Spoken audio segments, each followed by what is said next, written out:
estudiando el libro de Hechos en el capítulo 18. Vamos a empezar ahora. Y hemos estado estudiando la historia del ministerio de Pablo y la predicación del Evangelio en ciudades donde los judíos siempre se han interpuesto a la predicación del Evangelio. Y hoy vamos a ver algunas cosas que son relevantes en relación a la predicación del Evangelio, pero también algunas cosas que tienen que ver con la vida práctica de la iglesia. En los capítulo 18 vamos a estudiar la fundación de la iglesia de Corinto y vamos a orar para pedir la dirección al Señor y vamos a empezar a estudiar versículo por versículo. Oremos. Padre, en esta hora queremos darle gracias, Señor, por su inmensa misericordia y el gran amor con el cual nos ha amado. Queremos decirle, Señor, que somos pecadores, que fallamos de pensamiento, de palabra y de hecho, pero queremos decírselo a fin de no hallar nada que estorbe en nuestra comunión con usted. Queremos, Señor, suplicarle que su Santo Espíritu, por medio de su ministerio, nos asista para poder entender lo que su palabra nos quiere mostrar esta tarde. Pedimos estas cosas en el nombre de Cristo Jesús. Amén. Bueno, el versículo 1, después de que Pablo han sucedido algunas cosas en la predicación del Evangelio, y después de que los judíos se burlaban y otros pues no querían aceptar la muerte de Cristo como el Mesías, y sobre todo oír acerca de la resurrección, Pablo va a un lugar a predicar el Evangelio, y en este caso Corinto, una ciudad que estaba llena de pecado, pero donde también esta ciudad era la capital de la provincia de Acaya y la principal ciudad comercial de Grecia. Es decir, estamos hablando de una ciudad donde predominaba e imperaba el pecado terriblemente. Y Pablo funda una iglesia en este lugar donde muchos de los corintios que estaban ahí fueron convertidos al Señor. Y Pablo en esta ciudad habla acerca del Evangelio, y la conversión de muchos es evidente aquí en esta ciudad. Versículo 1. Dice el versículo 1: después de estas cosas, Pablo salió de Atenas y fue a Corinto. Es decir, después de haber predicado en Atenas el Evangelio, Pablo va a Corinto, una ciudad, como decía anteriormente, muy perversa y terrible en cuanto a su pensamiento. Quiero que vayamos a Corinto para que veamos una reseña de cómo era Corinto. Capítulo 1, versículo 18 de 1 Corintios. Noten lo que dice el versículo 18. Corinto era una ciudad muy opuesta, y de hecho vemos aquí que la sabiduría, recuerden de que estamos en el contexto de Grecia, y Corinto era la capital de Grecia en este contexto, y Grecia de hecho era donde salieron los predominantes en sabiduría. Entonces el versículo 18 dice: porque la palabra de la cruz es locura a los que se pierden, pero a los que se salvan, esto es, a nosotros, es poder de Dios. Para los corintios, la palabra de hablar del Evangelio o hablar de la muerte de Cristo, en este versículo dice que era locura para ellos, porque ellos no podían entender cómo es posible que uno que muere en la cruz como un malhechor pueda tener el poder de salvar a las personas. Entonces en la mente de esta gente no cabía el hecho de que la cruz era salvación para la gente. Pero los corintios estaban diciendo: no, esa es una locura, esa es una tontería, como la gente expresa hoy. Miren lo que dice el versículo 19: pues está escrito, destruiré la sabiduría de los sabios y desecharé el entendimiento de los entendidos. Aquí está hablando, de hecho Pablo está diciendo que la sabiduría humana no es coherente con la sabiduría de Dios. Porque Pablo inclusive en este capítulo va a tratar acerca del hombre espiritual, el hombre natural y el hombre carnal. Y los naturales no pueden entender estas cosas. Por eso es que la sabiduría humana es contrapuesta a la sabiduría de Dios, porque debe entenderse espiritualmente. Versículo 20, miren lo que dice. ¿Dónde está el sabio? ¿Dónde está el escriba? ¿Dónde está el disputador de este siglo? ¿No ha enloquecido Dios la sabiduría del mundo? En otras palabras, hermano, la sabiduría de Dios es lo mejor que hay. Pero los hombres que estaban diciendo, no, la sabiduría nuestra es mucho superior a la sabiduría de Dios. Versículo 21.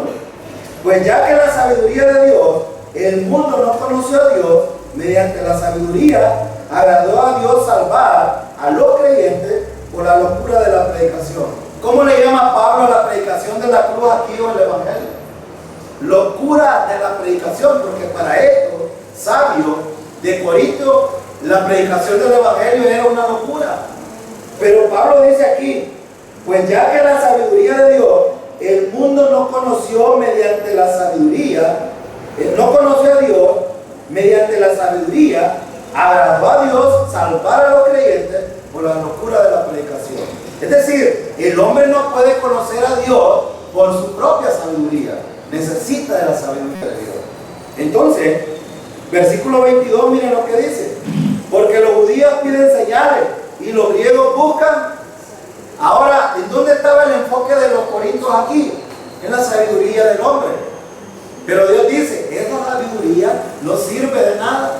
Pablo estaba en medio de toda esta gente que estaba pensando que el nivel de sabiduría de los hombres es mucho superior y que lo puede llevar a la más elevada posición en cuanto al humanismo. Pero en cuanto a lo espiritual, Dios dice, el hombre necesita de Dios.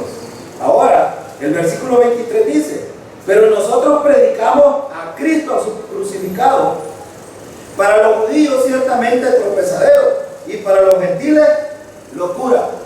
Para la gente, hermano, hoy hablar de que una persona murió en la cruz, que pagó el precio por los pecados, y decirles todavía más, que fue enterrado y que al tercer día resucitó, para esa gente es locura. Es más todavía, decirle que eso es lo único que salva, la gente dice, no es posible. ¿Qué tan fácil será la salvación si la gente solo cree esto? Bueno, aquí Pablo está diciendo, nosotros predicamos a Cristo crucificado. Hermano, la crucifixión de Cristo es la llave que desata la salvación de las personas. La muerte de Cristo es nuestra, digamos, nuestra sustitución, porque nosotros debíamos de pagar, pero Cristo pagó el precio en la cruz. La resurrección de Cristo desenllava o desencadena la naturaleza que los creyentes tendrán en el futuro. Tenemos una naturaleza corrupta ahora, pero en el futuro tendremos la naturaleza misma que Cristo tuvo. Entonces, para la gente escuchar esto es locura, como en Corinto era una locura. Lo dice aquí Pablo, dice que para los judíos es que era el Evangelio tropiezo. Ellos tropezaban porque de hecho Cristo vino como la roca que iba a ser un tropezadero para los judíos. ¿Por qué? Porque ellos tenían puesta la sabiduría humana sobre la ley y tenían puesta su mirada en la ley. Y para los judíos su enfoque era la ley y no era Cristo. Y para los gentiles era una locura, como el día de hoy. Bueno, en medio de esto, Pablo está contando aquí, el doctor Lucas está diciendo en el capítulo 18 de Hechos, bueno, estamos en una ciudad terrible donde predicar el Evangelio para esta gente es una locura, como el día de hoy. Dígale usted, hoy estaba hablando con unas jóvenes de la escuela yo y les decía, y les ponía un ejemplo de cómo la gente en Guatajiabo acaba de pasar la feria el 20 de enero y la gente tiene la costumbre, gente muy entre los seres humanos, pudiente y y creyentes de mucha sabiduría, va y se hinca y le pone hasta billetes de 100 al santo, se llama el San Sebastián. Van y hacen romerías, es más, hasta carretas de otros lugares van y hacen romerías para ir a adorar a este santo. Y les decía yo a los jóvenes, yo les pregunto una cosa, y solo quiero quizás no criticar tanto el punto de idólatra, sino el punto del pensamiento humano, que dice que la sabiduría es mucho más elevada. Pero yo les decía, vayan el domingo al templo católico y denle la mano a San Sebastián y le pregunta que cómo está, y le pregunto yo, y les hago otra pregunta. ¿Ustedes creen que San Sebastián le va a levantar la mano y se les va a dar y les va a responder si ustedes le hablan? Y ellas me dijeron, no. Yo les pregunto, ¿por qué? ¿Por qué? Porque es una estatua de madera. Y ellos respondieron bien, y les dije yo, bien han contestado.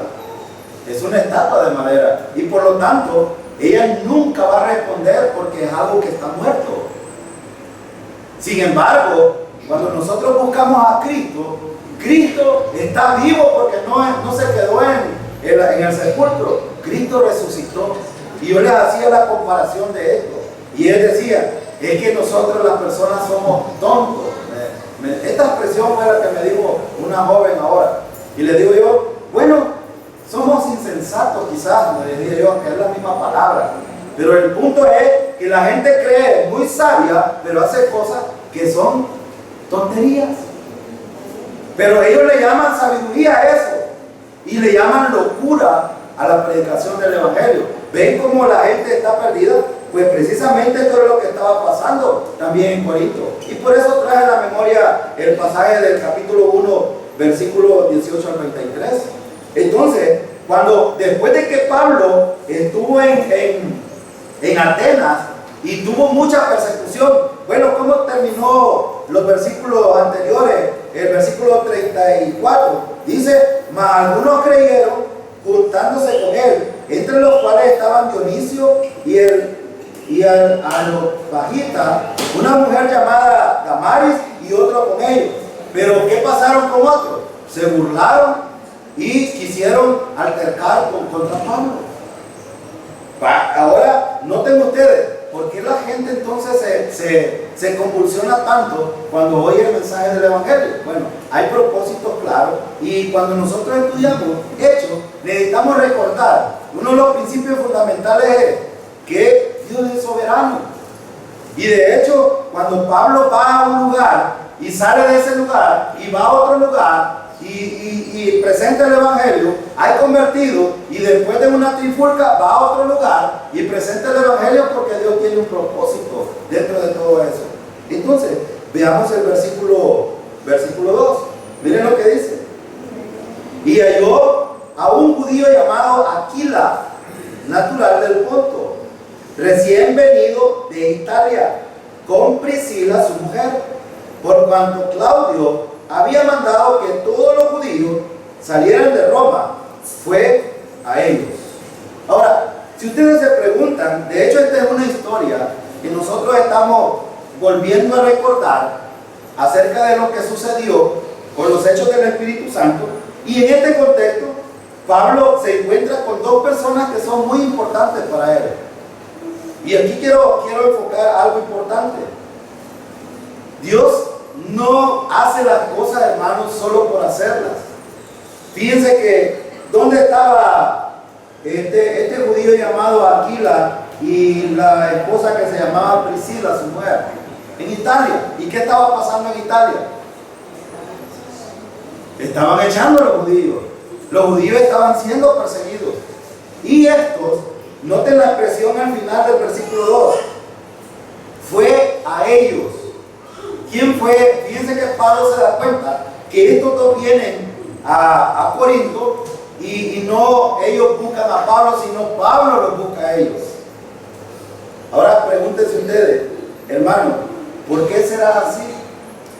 ¿Por qué Pablo busca a estas dos personas? Hay propósitos de Dios. Fíjense bien, quiero mencionar algunas cosas aquí. Por la providencia de Dios, Pablo conocía a esta pareja, Pablo, anteriormente. Sí, la conocía. La conocía. Pareja fiel que se asociaría con Pablo durante el resto de su vida. Mire, vaya rápido al versículo 18, ahí en el mismo capítulo. En el versículo 18 dice: mas Pablo, habiéndose detenido aún muchos días ahí, después se despidió de los hermanos y navegó a Siria, y con él Priscila y Aquila, habiéndose rapado la cabeza en Cencrea, porque tenía hecho voto. He mencionado otra vez esta pareja, pero ¿por qué Pablo tiene una gran afinidad con esta pareja? Ustedes pueden pensar y decir, bueno, pero qué redundante, qué importancia tiene esta pareja con relación a Pablo. Mucha. Fíjense, salieron con Pablo. Hermanos, Pablo era un ministro de Dios. Pablo llevaba consigo ahora una pareja que era de suma confianza para él. Ojo, algo importante aquí. Este hombre llamado Aquila era de hecho un judío muy amado por Pablo, pero útil para el ministerio.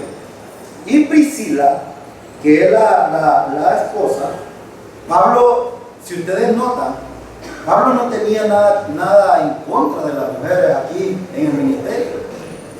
¿Han encontrado ustedes anteriormente que mujeres acompañan a Pablo en su ministerio?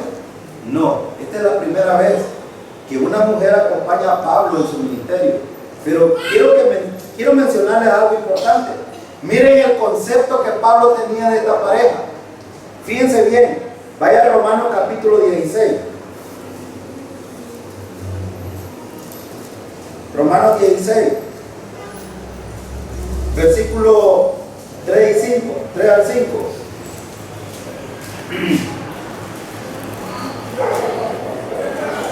Dice el versículo: saludad a Priscila y Aquila, mis colaboradores en Cristo Jesús.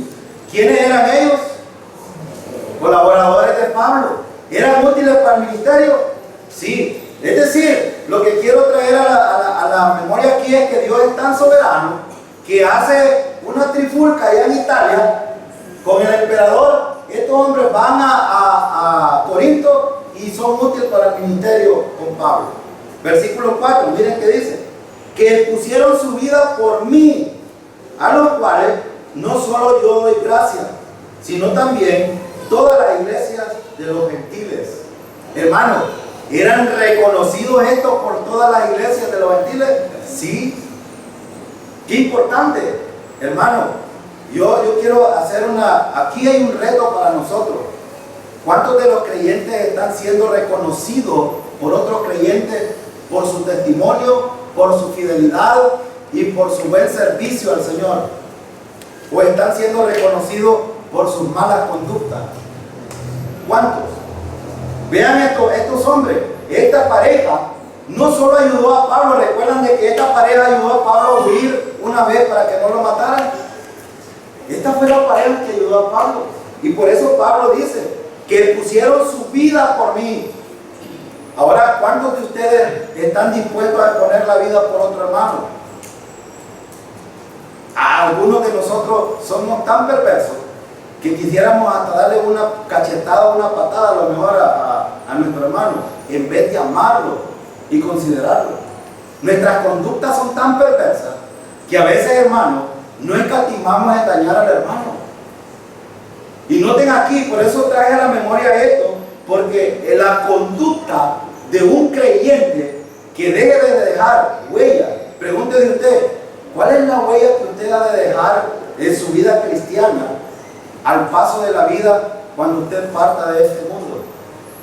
¿Por qué lo recordarán sus hermanos? Pregúntese, ¿por qué nos recordarán realmente nuestros hermanos? Por nuestra fidelidad al Señor, por nuestra fe, ¿Por nuestra conducta íntima con el Señor o por nuestra conducta errada, nuestra conducta inadecuadas? Fíjense, y quiero terminar con el versículo 5, mire lo que dice. Saludad también a la iglesia de su casa. Hermano, había una iglesia que se congregaba en la casa de estos hermanos. Ellos habían abierto no solo su corazón a la intimidad de tener una relación con los hermanos, sino que habían abierto su casa también para tener comunión con los hermanos. De hecho, estamos hablando en un contexto muy difícil porque los creyentes iban de paso. Pablo pasaba y se congregaba un grupo ahí y ellos estaban, pero ahora estos eran peregrinos porque habían salido de Italia. Pero qué importante, hermano, reconocer el trabajo y cómo estos hermanos tienen la facilidad de tener miembros de la iglesia en su casa. Ahora, ¿cuántos de ustedes, hermanos, les agrada recibir a los hermanos que los visitan en su casa? Recuerden que los creyentes estamos llamados a la hospitalidad. Es un principio fundamental en la vida de los creyentes. La hospitalidad es muy importante. Hay que ser muy hospitalario y no recibir a los creyentes por compromiso o por algún, digamos, algo que yo quiero ganar, por un interés personal. No, es porque yo necesito tener comunión con mis hermanos. Ahora, hay algo importante en el versículo 5 también. Fíjense bien. Saludad a Epeneto, amado mío, que es el primer fruto de Acaya para Cristo. Acaya es una región que está sentada en Corinto. Y Corinto es el contexto que tenemos aquí en estudio. ¿Y qué dice Pablo de este hombre? Que el primer fruto, imagínense, de hecho Pablo recuerda, hermano, con gran intimidad el fruto que ha dado el Señor por medio del Evangelio. Y esto es muy, muy importante valorarlo. Pero por eso, en el versículo 2, volvamos al 18:2, fíjense, estas parejas estaban ahora peregrinos en Corinto. Y necesitaba, ahora Pablo, fíjense bien, Pablo ahora tenía una intimidad con ellos. Pero fíjense, veamos lo que dice el versículo 3. Aquí quiero tratar un tema muy importante.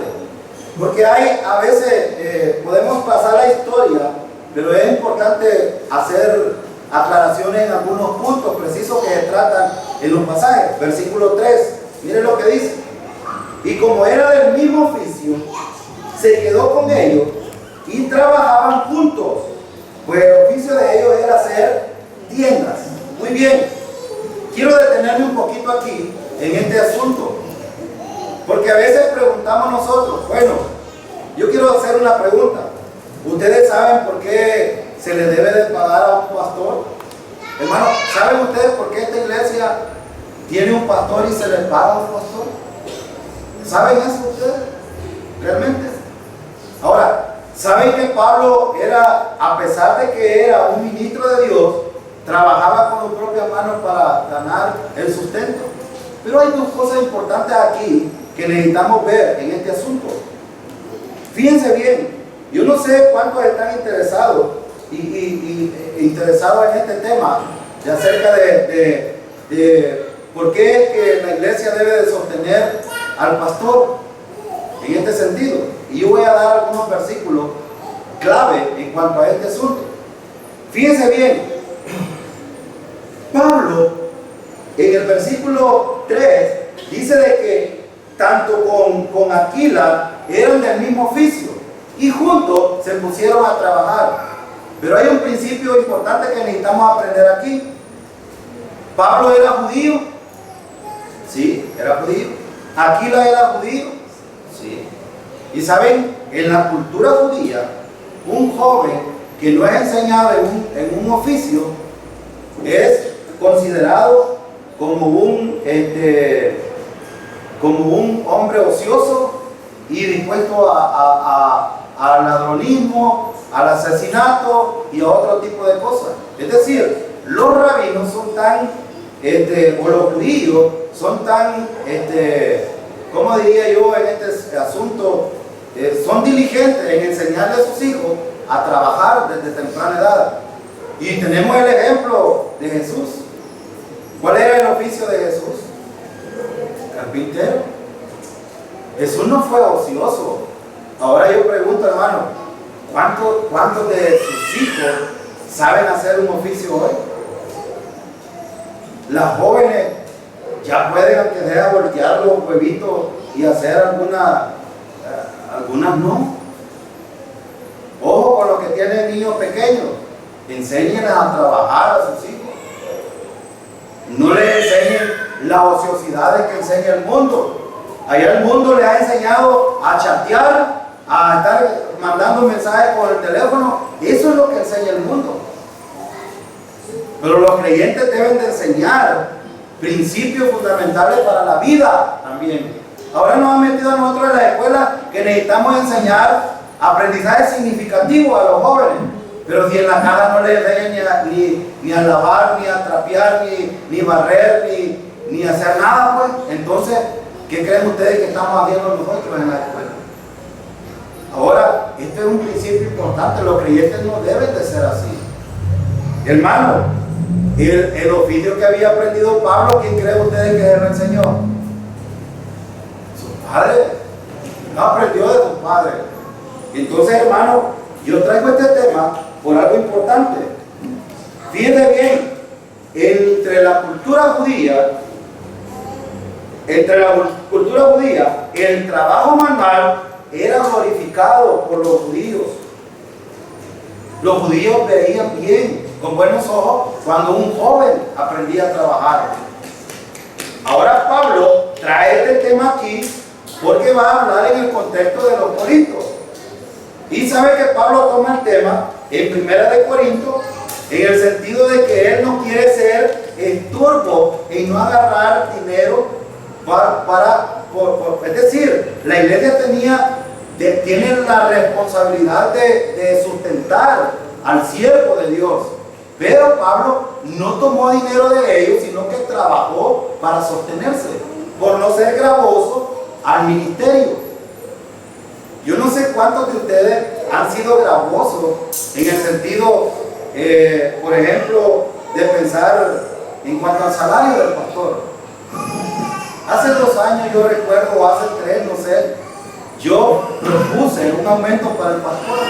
No estoy pidiendo tampoco ahora. Lo que quiero decir que los creyentes tenemos responsabilidad. Yo sé que todos están pensando a lo mejor en cómo sostener. Claro, la mayoría de los que estamos aquí trabajamos y gracias al Señor que nos provee para el sostenimiento. Pero el que trabaja en la obra también necesita ser sustentado. Y voy a dar algunos versículos. Quiero mencionar aquí en este asunto porque vamos a tratar el tema de por qué Pablo trabajaba y no agarraba dinero de la iglesia. Ese es el punto que quiero que tratemos. Pero vaya a 1 Timoteo capítulo 5. 1 Timoteo capítulo 5, versículos 17 y 18.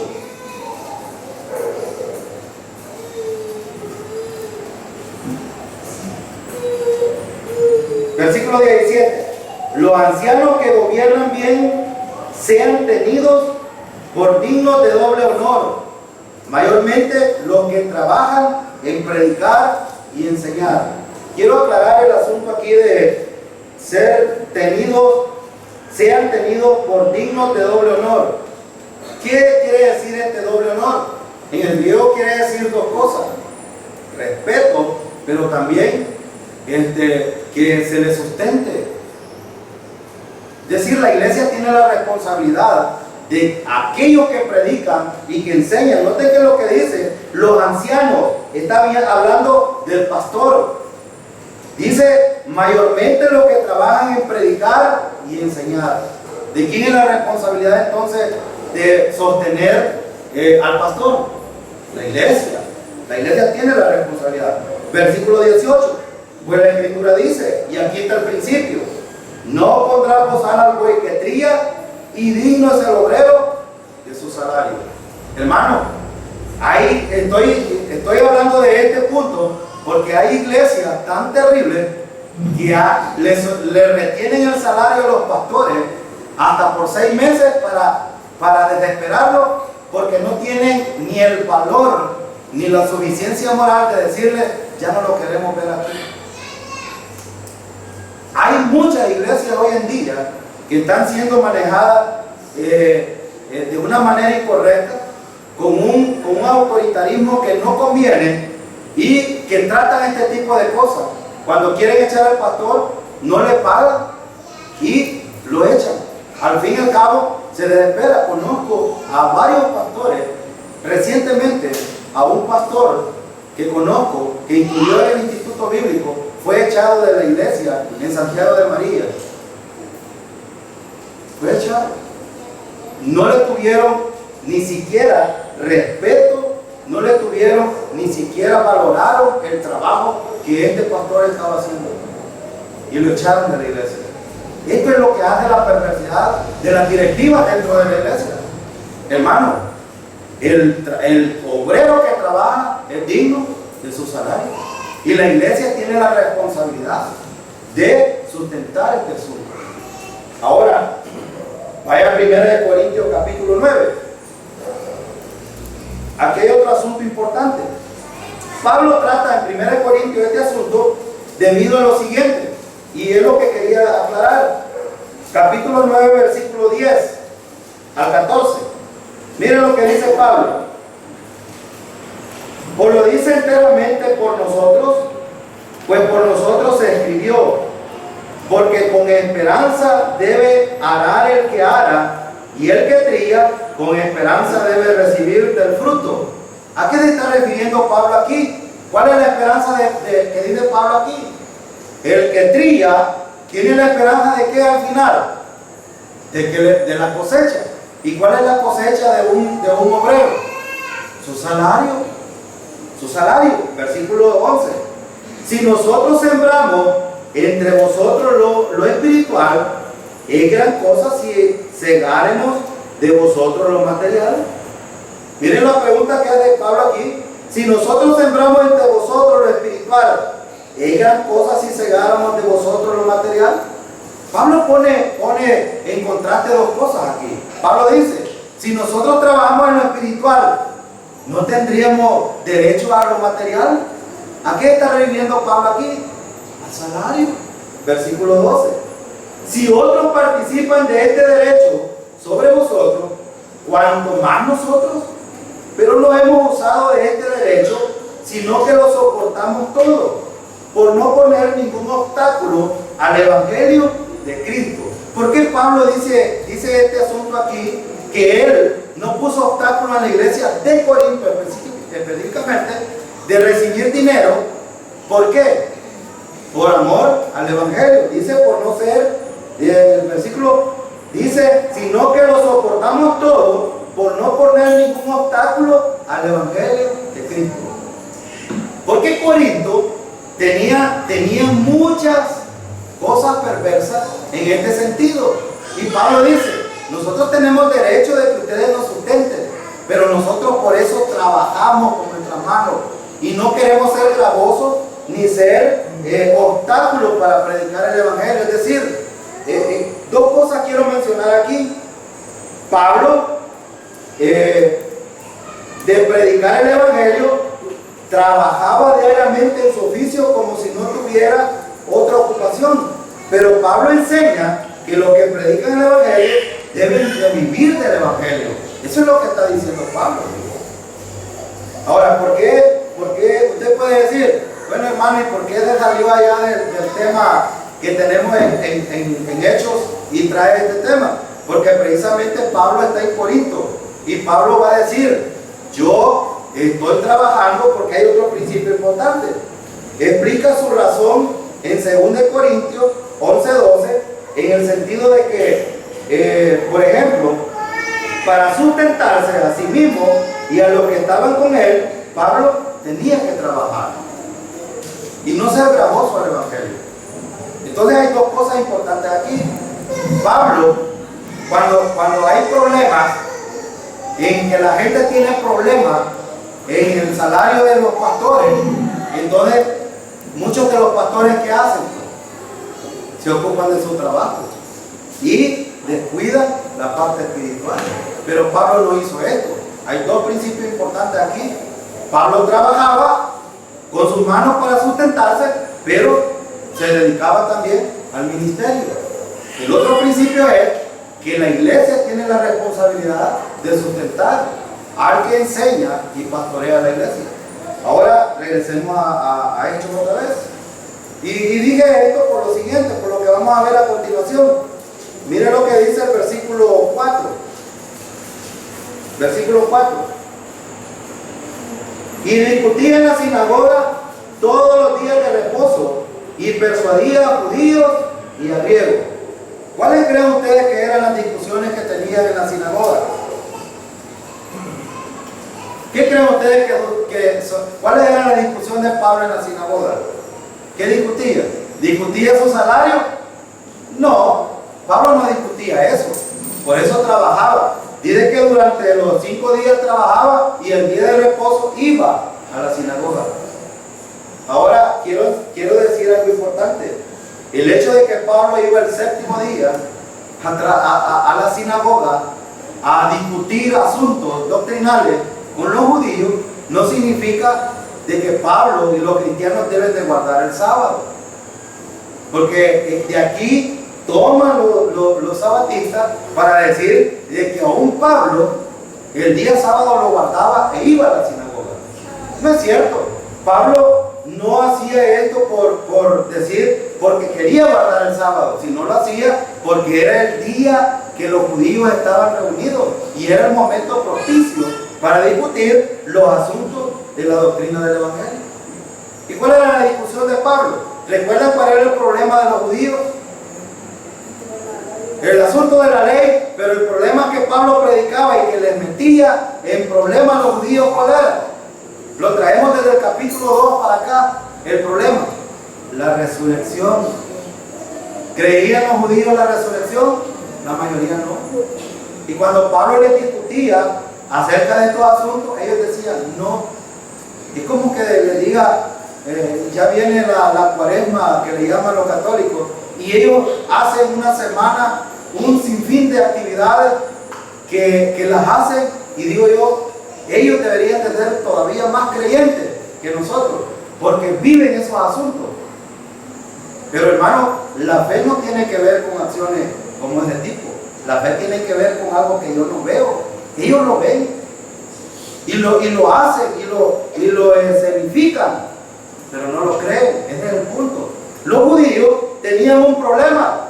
Pablo les decía, Cristo era el Mesías, Cristo murió por ustedes, Él fue el sustituto, pagó el precio por sus pecados, al tercer día resucitó, anduvo 40 días y a los 50 días ascendió al cielo y está sentado a la diestra de Dios. A los 50 días vino el Espíritu. Todo esto lo hablaba Pablo, pero los judíos decían no.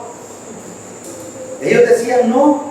Y Pablo, y aquí hay unos asuntos muy importantes que necesitamos ver. Entonces, Pablo aprovechaba esta asamblea para discutir estos asuntos.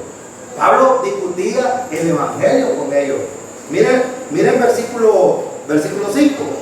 Y cuando Silas y Timoteo vinieron de Macedonia, Pablo estaba entregado por entero a la predicación de la palabra, testificando a los judíos que Jesús era, que era lo que predicaba y discutía Pablo con ellos. Pero hablar de que Jesús es el Cristo, ¿qué significa?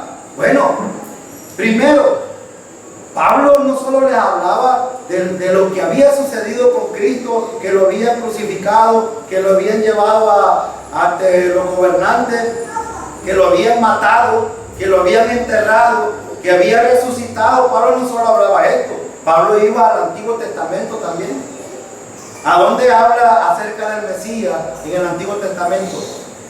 Isaías 42, 43, 53, habla acerca de estos asuntos.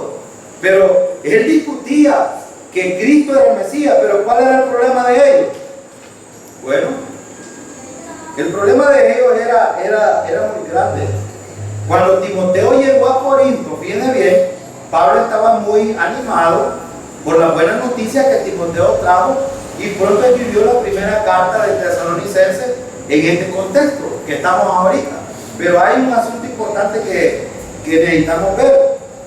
Cuando Pablo empezó a hablar acerca de Cristo, del Mesías, y la palabra testificando a los judíos que Jesús era el Cristo, esto significaba que Pablo iba no solo en ese lugar, en esa sinagoga, sino que iba a los lugares. Recuerden de que fue a Damasco, predicó en la sinagoga, fue a Tesalónica, predicó en la sinagoga.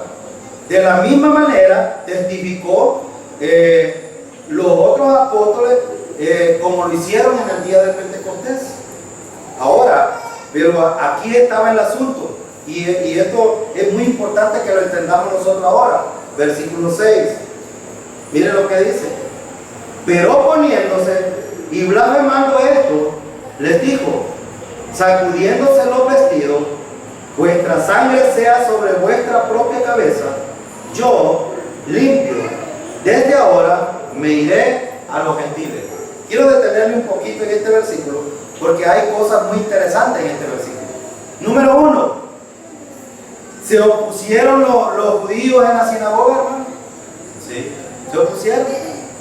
Dice que oponiéndose, y no solo se opusieron, sino que cometieron blasfemia. ¿Y qué es una blasfemia? Es hablar mal en contra de otra persona. En este caso, ¿de quién estaban hablando mal?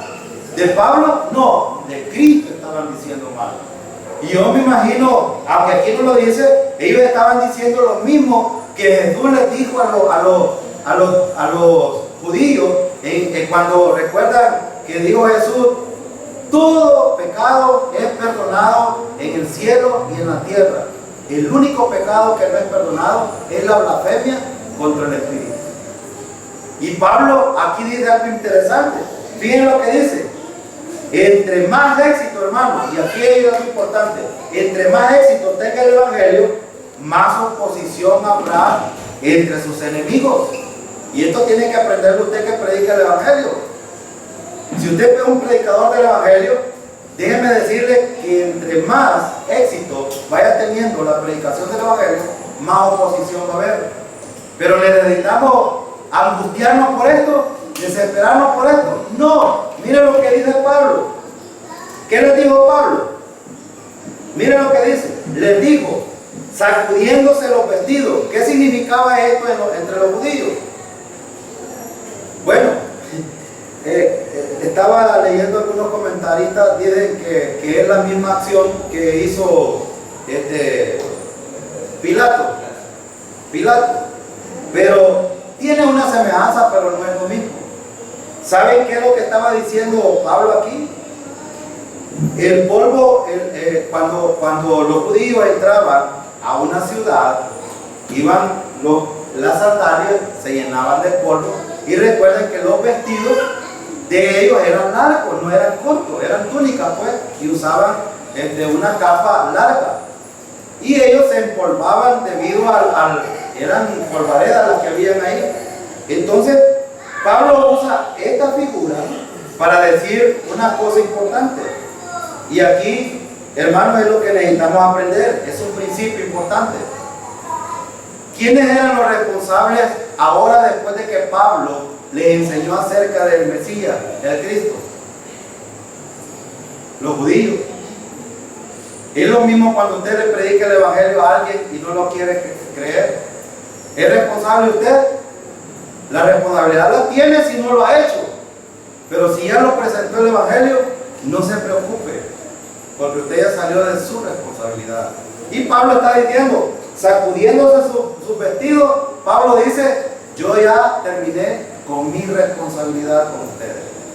Ahora fíjense, ¿qué dice por ejemplo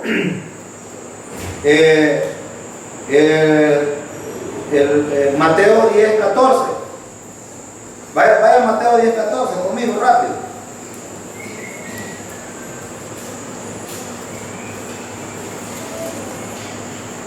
Mateo 10:14, miren lo que dice.